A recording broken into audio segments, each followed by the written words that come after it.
আনারস মাখা তো অনেকেই খেয়েছো। আনারসের ফ্রাই কি কেউ কখনো খেয়েছো? চলো আজকে আনারসের ফ্রাই তৈরি করব। আনারসটাকে ছিলে নিয়ে পরিষ্কার করে ধুয়ে চাক চাক করে কেটে নিয়েছিলাম। আর ভিতরের শক্ত অংশটা আমি বিস্কিট তৈরির নজেল দিয়ে যেভাবে তোমরা ভিডিওতে দেখছো ঠিক সেভাবে কেটে নিয়েছি।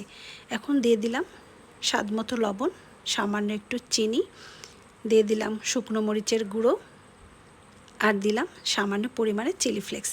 এখন ভালোভাবে আনারসের সাথে মশলাগুলো মাখিয়ে নেব। একটা ফ্রাই প্যানে সামান্য একটু সয়াবিন তেল ব্রাশ করে নিলাম। ফ্রাই প্যানটা যখন গরম হলো তখন দিয়ে দিলাম সেই মশলা মাখিয়ে রাখা আনারসের টুকরোগুলো। এখন আস্তে জালে আনারসের টুকরোগুলোকে ফ্রাই করে নেব। হালকা লাল লাল হলে এটাকে নামিয়ে নেব। আমার আনারসের টুকরোগুলো ফ্রাই করা হয়ে গিয়েছে, এগুলোকে আমি নামিয়ে নিলাম। এভাবে আমি সবগুলো টুকরো ফ্রাই করে নিয়েছি।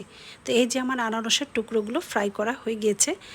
এখন যদি বলতে চাই এটা খেতে কেমন হয়েছিল, তাহলে আমি বলবো এটা দেখতে যতটা লোভনীয় মনে হয়েছে আমার কাছে খেতে ততটা ভালো লাগেনি।